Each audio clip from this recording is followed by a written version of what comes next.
കർത്താവിൻ്റെ അതിപരിശുദ്ധമായ നാമത്തിന് മഹത്വമുണ്ടാകട്ടെ. എല്ലാ പ്രിയപ്പെട്ടവർക്കും യേശു കർത്താവിൻ്റെ നിസ്തുല്യ നാമത്തിൽ എൻ്റെ സ്നേഹവന്ദനം.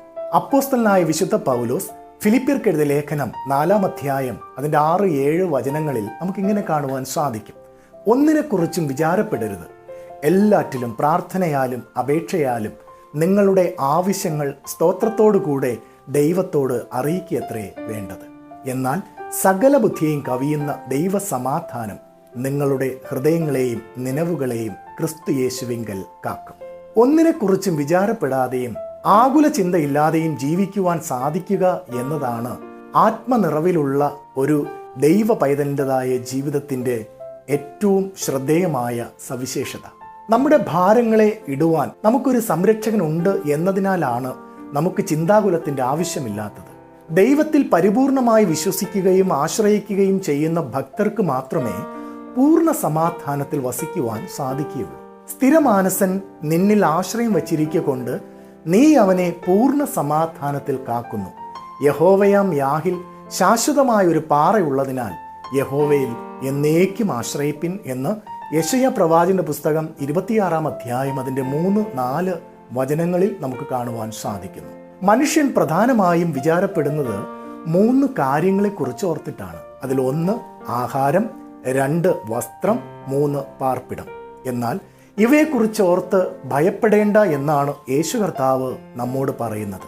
നമ്മുടെ സ്വർഗസ്ഥ പിതാവായ ദൈവം തൻ്റെ കേവല സൃഷ്ടികളായ പക്ഷി മൃഗജാലങ്ങളെപ്പോലും അത്ഭുതകരമായി പരിപാലിക്കുന്നുവെങ്കിൽ സൃഷ്ടിയിലെ മണിമകുടമായ മനുഷ്യരെ പോറ്റി പുലർത്താതിരിക്കുമോ എന്നുള്ളത് നമ്മൾ ഏറ്റവും ഗഗനമായി ചിന്തിക്കേണ്ടതായ ഒരു ചോദ്യമാണ്. മറ്റൊരു വിധത്തിൽ പറഞ്ഞാൽ, ദൈവം ഏതിൻ്റെ സ്വർഗസ്ഥ പിതാവ് അല്ലാതിരിക്കുന്നുവോ അതിനെ പുലർത്തുന്നുവെങ്കിൽ താൻ ഏതിൻ്റെ സ്വർഗസ്ഥ പിതാവാണോ അവയെ എത്രയധികം ശ്രേഷ്ഠമായി പുലർത്തും എന്നുള്ളത് നമ്മൾ മനസ്സിലാക്കണം.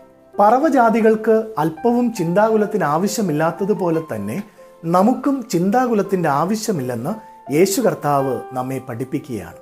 ദൈവത്തെ അറിയാത്ത ജാതികളാണ് ജീവിത കാര്യങ്ങളെക്കുറിച്ച് ഓർത്ത് ആവശ്യമില്ലാതെ ചിന്താകുലപ്പെടുകയും ഉത്കണ്ഠപ്പെടുകയും ചെയ്യുന്നത്. നമുക്കായി കരുതുവാൻ സർവശക്തനായ ഒരു ദൈവമുള്ളതിനാൽ നാം ഒരിക്കലും വിചാരപ്പെടുവാൻ പാടുള്ളതല്ല.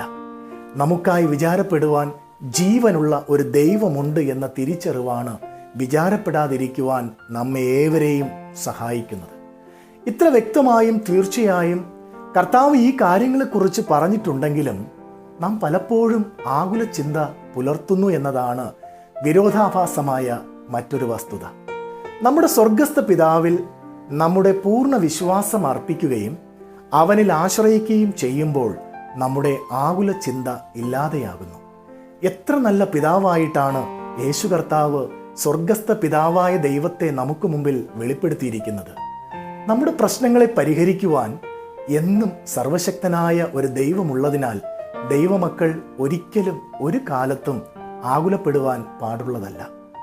നമുക്ക് ദൈവത്തിൽ പൂർണ്ണമായി വിശ്വസിക്കുകയും ആശ്രയിക്കുകയും ചെയ്യാം. ആകയാൽ അവന് നമുക്ക് പറ്റിച്ചേരാം. ഒന്നിനെക്കുറിച്ചും വിചാരപ്പെടാത്ത അനുഗ്രഹീതമായ ക്രിസ്തീയ ജീവിതത്തിൻ്റെ ഉടമകളായി നമുക്ക് മാറാം. നമ്മുടെ സകല ഭാരങ്ങളും മഹാദൈവമായ യേശു കർത്താവിൽ സമ്പൂർണമായി ഭരമേൽപ്പിക്കാം.